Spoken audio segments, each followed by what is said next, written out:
Hi മക്കളെ, welcome. ഇന്ന് നമുക്ക് ആൻഡ് എവിടെയാണ് ഉപയോഗിക്കുന്നതിനെ കുറിച്ച് പഠിക്കാം. പുതിയ വേർഡാണ് ആൻഡ്.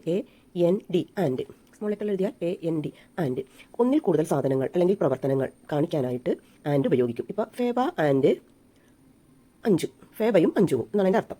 ഇനി 3 പേരുണ്ടെങ്കിലോ, ഫേബ, ഒരു കോമ ഇടുക, ഫെനിജ്, എന്നിട്ട് ആൻഡ് എഴുതുക, ആൻഡ് അഞ്ചു. ഇനി ഇവർ 3 പേരും കൂടി ഒരു കേജ് ഉണ്ടാക്കുന്നു വിചാരിച്ചാൽ എങ്ങനെ എഴുതാം നമുക്ക്? ഫേബ, കോമ ഇട്ടിട്ട്, Fenij and Anju make a cage. ഇവിടെ കണ്ടില്ലെങ്കിൽ ഇവിടെ എഴുതാം, എ കേജ് കേട്ടോ. Feba, Fenij and Anju make a cage. Okay. ഈ സാധനങ്ങളാണെങ്കിലും എന്താണെങ്കിലും ഒന്നിൽ കൂടുതലുള്ളതിന് ഉപയോഗിക്കാനാണ് നമ്മൾ ആൻഡ്. ആൻഡ് എന്ന് പറഞ്ഞാൽ ഒന്നുള്ള അർത്ഥം, അതും ഇതും എന്നുള്ള സൂചിപ്പിക്കാൻ ഉപയോഗിക്കുന്ന വാക്കാണ് ആൻഡ്. Okay, thank you.